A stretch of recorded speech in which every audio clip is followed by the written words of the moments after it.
Bienvenidos una semana más a nuestro noticiero semanal de Radio Internacional de Noticias. La policía egipcia interviene para impedir que argumentaron en Nueva York ante la comisión. Como noticias nacionales presentamos Medio centenar de asociaciones pro vida han convocado a facilitar datos precisos al respecto a la... Terminaremos con noticias de la Santa Sede. El Vaticano recoge firmas para defender a no nacidos. de la Conferencia Episcopal Italiana. Bienvenidos una vez más a nuestro noticiario semanal de Radio HM. Hoy les saludamos Isabel Jordán y María Fra. Grupo de rescatadores Juan Pablo II, perteneciente a la asociación Más Futuro, ha librado de la muerte a más de 2.600 bebés en 5 años y la cuenta continúa. La presidenta Marta Velarde afirma que el 80% de los rescatadores tienen entre 20 y 26 años y que por la escuela de rescatadores han pasado ya 1.000 personas, de los que cientos están aún activos. Todos sus miembros son voluntarios y están extendidos en diversas ciudades de España. Llaman rescates al intento de evitar, con argumentos, que las jóvenes entren en las clínicas para que les practiquen el aborto. Se sitúan cercanos a la puerta de entrada y cuando ven que alguna se dirige a la clínica, intentan entablar una conversación con ella para darle todo tipo de argumentos, folletos incluidos, y ofrecerle también ayuda material para evitar que ponga fin a su embarazo. Además, la asociación dispone de una furgoneta para realizar ecografías en las puertas de los abortorios para que las mujeres que acuden allí vean a su hijo, pues en el interior de estos centros no les muestran la imagen de su bebé. Aún así, Velarde considera que no es lo definitivo para salvar bebés. Lo definitivo es escuchar a esa mujer, ver qué necesita para no abortar y echarle una mano. La presidenta de Más Futuro cuenta que una de las situaciones que más les afectan en los rescates y que se repite muy a menudo es ver a muchas menores agarradas a un árbol enfrente del abortorio para decirnos que no quieren abortar, mientras sus padres las arrastran para que aborten. Al parecer se da en toda libertad a los menores sustrayéndoles de la autoridad de sus padres, excepto en este caso. No se les puede obligar a estudiar, ni a portarse bien, ni a no ver la tele, pero eso sí, se les puede obligar a matar, y no pasa nada. La labor de estos rescatadores se ve numerosas veces entorpecida por trabajadores de las clínicas que no solo ejercen violencia contra los bebés a los que asesinan en el seno de su madre, sino contra todos aquellos que quieren evitar el derramamiento de sangre inocente y un drama terrible a la mujer que aborta y también a los abortistas. Sin ir más lejos, el pasado marzo 2 rescatadores fueron brutalmente agredidos por un sanitario del abortorio de Isadora en Madrid y desde este mismo centro les han arrojado sangre, placenta y una lluvia de piedras con la pretensión de golpearles. Aún así, este gran ejército, ayudado por el Dios de la vida, prosigue su encomiable labor frente a estos campos de exterminio extendidos por toda España.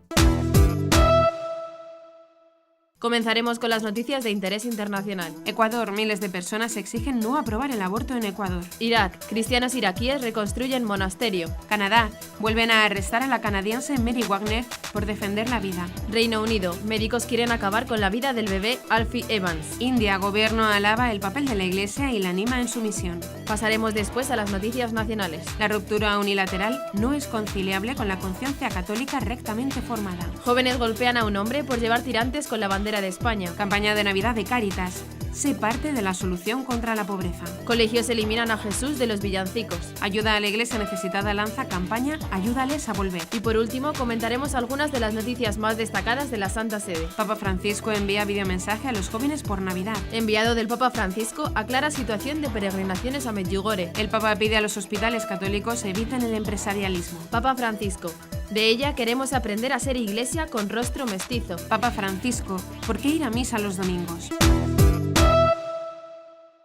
Cerca de 8.000 personas han firmado una campaña exigiendo al presidente de Ecuador, Lenín Moreno, que no promulgue una ley que aprueba el aborto en el país. En la campaña realizada a través de la plataforma internacional Provida Citizen Go, los firmantes denuncian que, para incluir el aborto en la Ley Orgánica Integral contra la Violencia de Género, la Asamblea Nacional violó el procedimiento legislativo. La Ley de Violencia de Género fue aprobada en sesión convocada el sábado 25 de noviembre, señalan. El domingo 26 a la 1:05 de la madrugada, el texto fue sancionado retirando la mención del aborto como aparecía en el texto original. Sin embargo, el martes 28 la Asamblea reconsidera el texto, recuperando el texto original que incluía el aborto y se aprueba.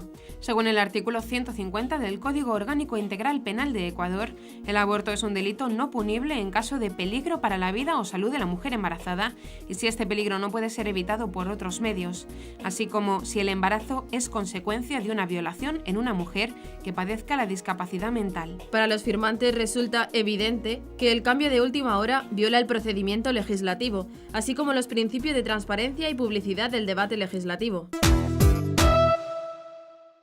Cientos de cristianos iraquíes han podido tomar parte en las celebraciones con motivo de la fiesta de los mártires San Benman y su hermana Sara en el santuario monasterio donde están custodiadas las reliquias del santo. El monasterio, a pocos kilómetros de la ciudad de Karakosh, en la llanura de Nínive, está en fase de reconstrucción tras la devastación sufrida a manos de los yihadistas del Estado Islámico. El proyecto de reconstrucción del importante lugar de culto está siendo sostenido sobre todo por la asociación francesa Fraternité en Irak. La participación multitudinaria de fieles a las liturgias eucarísticas celebradas al aire libre ha sido una señal clara e importante de la voluntad de los cristianos iraquíes de regresar a vivir su propia vida cotidiana, marcada por las fiestas y las celebraciones del año litúrgico en los lugares en los que tienen sus raíces. Los milicianos yihadistas del Califato Islámico, en julio de 2014, expulsaron a los 3 monjes sirio-católicos que habían oficiado hasta el día anterior. Algunas familias que vivían en el monasterio también fueron expulsadas. Desde entonces la gente había expresado su preocupación por el destino del patrimonio custodiado en el antiguo monasterio, que data del siglo IV y dedicado al príncipe mártir asirio Benam y a su hermana Sara, que es uno de los lugares de culto más antiguos y venerados del cristianismo siríaco. Algunos meses después del inicio de la ocupación yihadista, en el 2014, los milicianos del Daesh eliminaron las cruces y quemaron los manuscritos antiguos del monasterio. Luego, en el 2015, lo devastaron con explosivos, sin dejar a salvo ni siquiera la tumba del santo. La canadiense provida Mary Wagner fue arrestada en un abortorio de Toronto donde ella y otra mujer intentaban hablar con mujeres embarazadas para que optasen por la vida. La activista ha sido nuevamente encarcelada por defender de manera pacífica el derecho a la vida en Toronto. Tras rechazar la fianza que implicaba alejarse de los centros abortistas, Wagner permanecerá en la cárcel a la espera de que salga el juicio. Wagner portaba rosas, la imagen de un bebé de 10 semanas en el útero, una tarjeta con información de contacto de las Hermanas de la Vida y otra tarjeta que decía: «Quédate con el bebé». La policía llegó al centro abortista alrededor de las 10:30 de la mañana y unos 45 minutos después arrastró a Wagner por las puertas del edificio con las manos esposadas a la espalda, según informa LifeSide News. La provida de 43 años está acusada por desorden y por violar la libertad condicional. Wagner ha rechazado la fianza porque no puede, en conciencia, aceptar la condición de mantenerse alejada de los centros de aborto. Permanecerá en la cárcel hasta que se celebre el juicio, probablemente dentro de varios meses. La clínica de atención a la mujer en el noroeste de Toronto, donde fue arrestada la activista provida, es el sitio en el que tradicionalmente se celebra la campaña anual de octubre de 40 días por la vida. Este centro abortista mata a bebés por nacer hasta 20 semanas de gestación, según indica su página web. Los médicos del Hospital Infantil de Alderhay, en Liverpool, han solicitado a la Corte de Justicia que retiren la custodia a los padres para poder desconectar la respiración artificial y dejar morir al bebé de 17 meses de manera pacífica y digna. Elfie Evans tiene 17 meses y ha pasado 12 de ellos en el Hospital Infantil de Alderhay. Parece un desorden metabólico para el que se discute si existe cura, pero permanece en el centro médico como si fuera un rehén. Mueve los ojos y las extremidades, pero eso no es suficiente para los médicos. Según los expertos y sabios, su calidad de vida no es tolerable y han escrito a la Corte de Justicia que su vida es inútil. Piden que le retiren la custodia a los padres a fin de poder quitarle la respiración artificial. La respuesta que esperan ya la conocen ustedes. El asunto es muy similar al del tristemente famoso Charlie Gard, un pequeño de 11 meses que murió en medio de un terrible pulso entre el Estado y los padres que querían apostar por la vida. Tal y como se ve en los vídeos que aparecen en la página de Facebook de la familia, Elfie es capaz de interactuar y sigue vivo y luchando pese a que los médicos aseguraron a la familia que debía haber muerto hace un año. En todo este tiempo permanece bajo los efectos de la sedación y aunque la familia ha solicitado al hospital poder acudir a otro centro europeo que se ha comprometido a hacer un diagnóstico y ofrecer un tratamiento, todavía no hay respuesta. En India, país de mayoría hindú y en el que se ha producido y aún se produce persecución contra los cristianos por parte de los nacionalistas hindúes, el gobierno acaba de hacer una importante declaración al alabar públicamente el servicio que presta la Iglesia Católica con los pobres, marginados y necesitados del país. Los católicos son apenas 20 millones en un país de 1.300 millones de personas, por lo que respectan una minoría minúscula, aunque han tenido porcentajes muy destacados como Santa Teresa de Calcuta, que pese a no haber nacido en India, pasó una gran parte de su vida en este país, sirviendo a los últimos de los últimos. El vicepresidente indio Venkaiah Naidu, miembro de un partido nacionalista, ha querido felicitar a los católicos de cara a la Navidad en un acto organizado por la Conferencia Episcopal India el 12 de diciembre en Nueva Delhi. La comunidad católica es amante de la paz y contribuye inmensamente a la construcción de la nación. El mensaje de Jesús, hecho de amor y de paz, es válido para todos los tiempos, culturas y nacionalidades. Personas de todo el mundo, independientemente de su casta, credo o nacionalidad, celebran la Navidad con gran alegría. En concreto, los católicos trabajan por el bienestar de las personas, han abierto miles de dispensarios y hospitales, gestionan las mejores instituciones educativas del país y crean conciencia sobre la necesidad de educación y formación para los necesitados, dijo el político indio, tal y como recoge la agencia Fides. El independentismo rigurosamente, es decir, como una forma de romper, en este caso, la unidad de España o de cualquier país unilateralmente, no es conciliable con la conciencia católica rectamente formada, afirmó el cardenal Antonio María Rouco Varela en una entrevista concedida este 10 de diciembre al diario El Mundo. El cardenal Rouco precisó que el mantenimiento del orden constitucional garantiza el bien común, y guardar el bien común es un deber moral para los ciudadanos, para todos los que forman parte de la comunidad política. Con respecto a España, añadió, hay incluso razones adicionales, podríamos decir, que tienen que ver con los rasgos más hondamente característicos de su historia, que refuerzan moralmente este juicio. En cualquier hipótesis, mi respuesta vale para cualquier Estado. No puede ser que una parte de los ciudadanos de una parte de un Estado legítimamente constituido quieran romper unilateralmente la unidad de la comunidad política. No lo deben hacer si viven cristianamente, esto es, si viven su vida desde el punto de vista moral y desde el punto de vista espiritual y religioso, en clave de conciencia cristiana, de conciencia católica. Un hombre de 55 años se encuentra en muerte cerebral a causa del brutal golpe que 2 adolescentes le propinaron en la cabeza con una barra de hierro después de discutir a causa de sus tirantes porque tenían una bandera de España. Se trata de Víctor L. y según sus allegados es muy probable que no salga del hospital con vida debido a la gravedad de sus heridas. Los hechos ocurrieron el pasado 8 de diciembre en Zaragoza, donde vive Víctor, aunque es natural de Tarrasa, Barcelona. Sus tirantes con la bandera nacional provocaron que 2 jóvenes le increpasen y le llamasen facha, a lo que la víctima respondió dando lugar a una discusión. Esto ocurrió dentro de un disco bar y durante la discusión salieron a relucir las ideologías de cada uno. Llegados a un punto, de madrugada, Víctor decidió abandonar el bar, pero los 2 jóvenes también se marcharon. Le siguieron y le golpearon con una barra de hierro por la espalda. La policía ha logrado detener ya a uno de los agresores, un radical de extrema izquierda. Según sus amigos, Víctor cayó fulminante al suelo, desde donde recibió algunas patadas más en la cabeza por parte de los agresores, que acabaron huyendo con sus respectivas parejas. Cáritas Española dedica este año su habitual campaña de Navidad a profundizar en la invitación que viene difundiendo en los últimos meses de tomar parte activa en la construcción de una sociedad más justa. Bajo el lema «Sé parte de la solución contra la pobreza», se va a aprovechar el tiempo litúrgico de Adviento y la Natividad del Señor para anunciar un mensaje de esperanza y convocar a todos a ser parte de la acción de Cáritas contra la pobreza y la desigualdad. Ser parte de Cáritas es un gesto de solidaridad que implica un profundo compromiso y una apuesta por una sociedad más justa.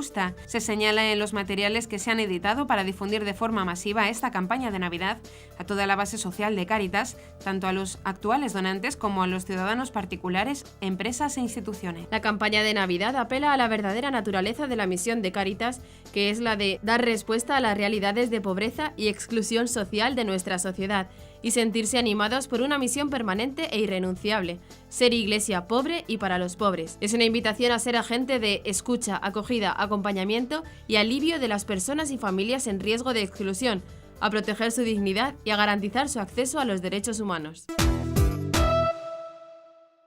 La apuesta de la escuela pública vasca por sacar la religión de las aulas, junto con la integración cada vez mayor de niños de otras confesiones, ha dibujado un nuevo escenario en las celebraciones navideñas. La consigna que se ha extendido es que la Navidad se trate en las aulas sin tocar el tema religioso, solo como un hecho cultural, y con el olencero como protagonista, según explica la Agrupación Vasca de Familias EIGE. Hay centros en los que no se cantan villancicos por sus referencias al nacimiento de Jesucristo o directamente se ha suprimido la fiesta de Navidad. Algunos colegios del territorio han optado por cambiar las letras de las canciones tradicionales para secularizarlas. Donde dice Jesús, ponen un Perú, o por retocar la canción del olencero para convertirla en un himno al solsticio de invierno. El obispado de Bilbao dijo: los villancicos navideños suponen una fuente de riqueza y testimonio de fe. En teoría, tanto las adaptaciones como las reinterpretaciones a la luz de la tradición cultural vasca de los villancicos navideños tratan de contentar a los alumnos, principalmente musulmanes, que asisten a clase en la comunidad autónoma vasca. El obispado de Bilbao recuerda que los villancicos navideños se han interpretado durante siglos en los oficios religiosos y reuniones familiares, y suponen una fuente de riqueza y testimonio de fe, al tiempo que no ve con agrado estas ocurrencias para unas navidades aconfesionales o laicas, cuando menos laicistas en su mayor parte. La Fundación de la Santa Sede Ayuda a la Iglesia Necesitada ha puesto en marcha una campaña bajo el título Ayúdales a volver para reconstruir los hogares de un total de 13.088 familias cristianas de 9 ciudades de la llanura de Nínive en Irak tras la caída del Daesh. Un total de 13.088 casos de familias cristianas están pendientes de ser restauradas en 9 ciudades de la llanura del Nínive en Irak tras la caída definitiva de Daesh en el país. Queremos volver, es nuestra tierra, nuestras casas, nuestra historia y está nuestra iglesia, ha declarado el padre Naim Sosandi, sacerdote de Caracos, Irak. Hemos sufrido mucho desde que llegó el Daesh.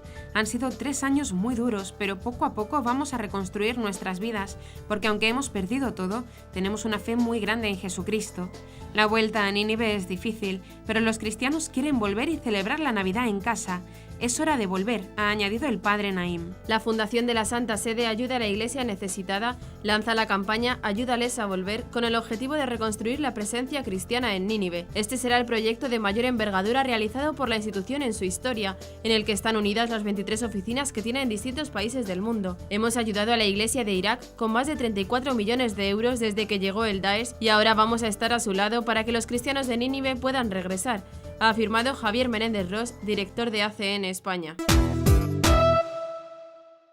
En medio de la preparación para la Navidad, el Papa Francisco envió un videomensaje a los jóvenes alentándoles a encontrar a Jesús y a tener alegría y paz en el corazón. En el mensaje, grabado con ocasión de su próximo viaje al Perú en enero de 2018, el Santo Padre recordó que ya estamos entrando a la Navidad y dijo que empezamos estas preparaciones pidiendo a Jesús que venga. Hoy la Iglesia le pone uno de los nombres, sabiduría.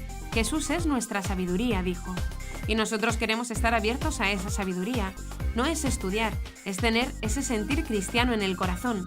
El Papa preguntó a los jóvenes si tienen ese sentir cristiano en el corazón, que está marcado por el signo de la alegría y de la paz. Les quiero decir otra cosa, yo estoy soñando con el viaje, estoy soñando ya, tengo muchas ganas de ir, porque ustedes tienen una cosa que otros pueblos no tenemos, los santos. ¿Cuántos santos tiene Perú? Y vean la lista y no hay ningún santo triste. Eran todos contentos. Tenían la sabiduría de Jesús adentro, señaló. El Papa exhortó también a los jóvenes. Arriésguense, salgan, hagan algo bien, háganlo por Dios. Busquen qué puedo hacer por Jesús, qué puedo hacer por el bien de los demás. Y lo último, pero se contesten ustedes. ¿Rezan? Porque sin oración no podemos encontrar a Jesús. Díganle a Jesús: oh sabiduría, ven. Recen mucho. Que Dios los bendiga y que la Virgen los cuide. También recen por mí, pidió al finalizar el vídeo antes de dar la bendición.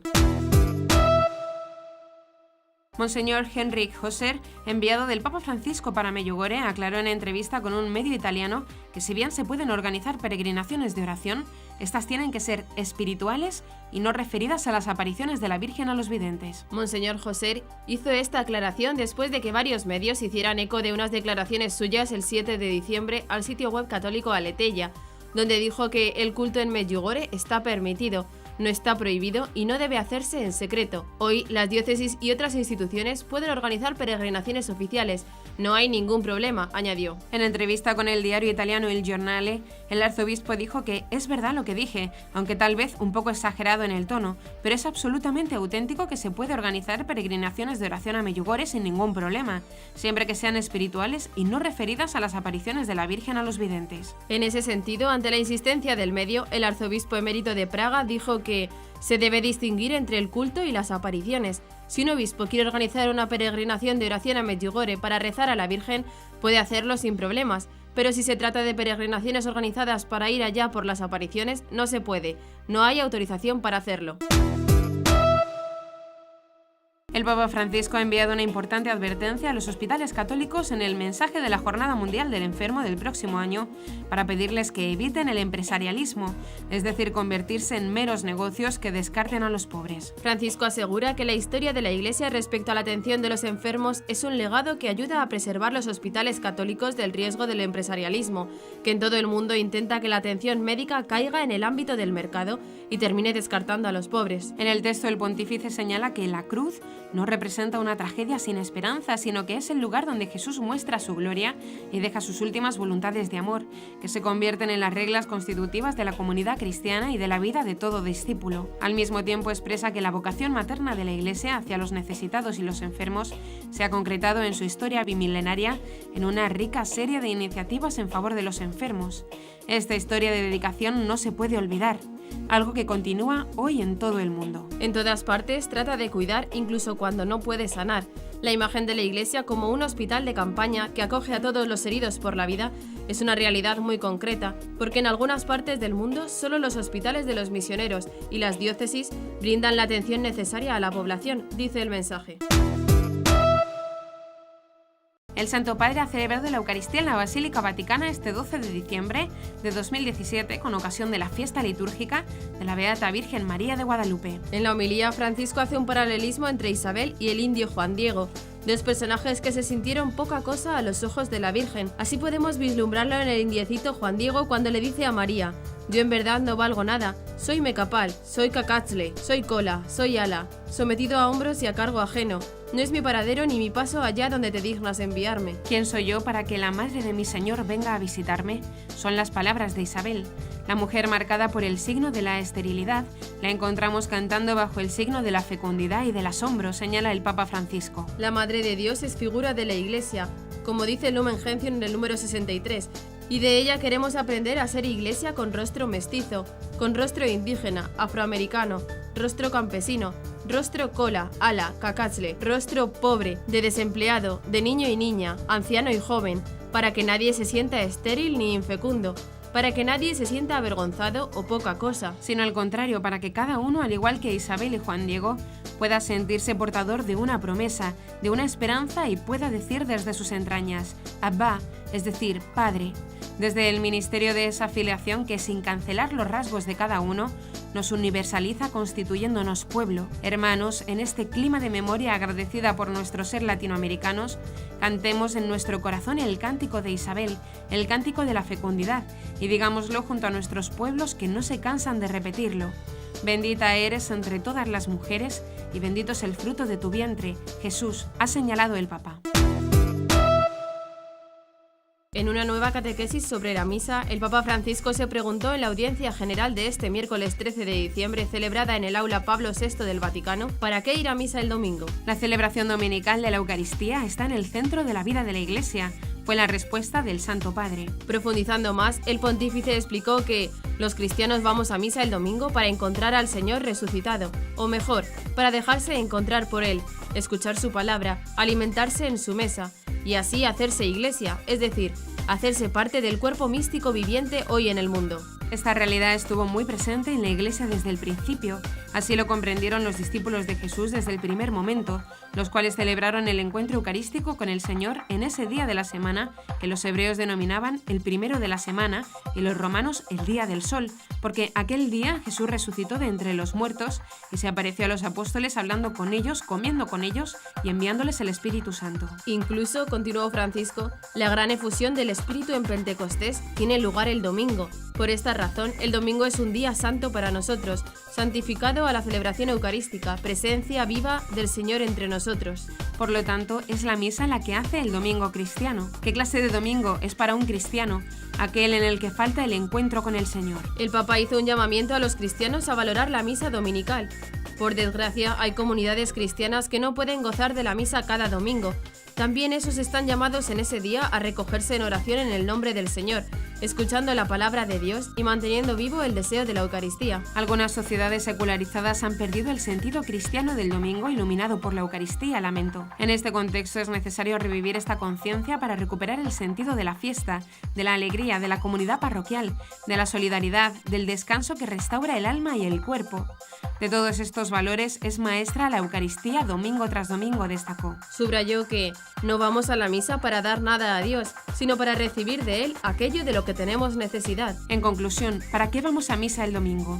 No basta contestar que es un precepto de la Iglesia.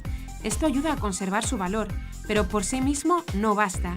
Nosotros, cristianos, tenemos necesidad de participar en la misa dominical porque solo con la gracia de Jesús, con su presencia viva en nosotros y entre nosotros, podemos poner en práctica su mandamiento y así ser sus testigos creíbles. Y hasta aquí nuestro informativo semanal, esperamos que haya sido de su agrado. Recuerden que pueden seguir escuchándonos siguiendo el resto de nuestra programación en directo a través de la web www.radiohm.net. En ella podrán encontrar también distintos podcasts con los informativos anteriores y otros audios que también pueden ser de su interés. Seguiremos estos días informando de las noticias de la Iglesia y del mundo a través de nuestros breves espacios informativos que les ofrecemos todos los días, cada media hora aquí, en Radio HM 88.9 FM y HM Televisión. Ayer, hoy y siempre, la verdad. Gracias por habernos acompañado. Les han informado Isabel Jordán y María Fra. Hasta la próxima semana.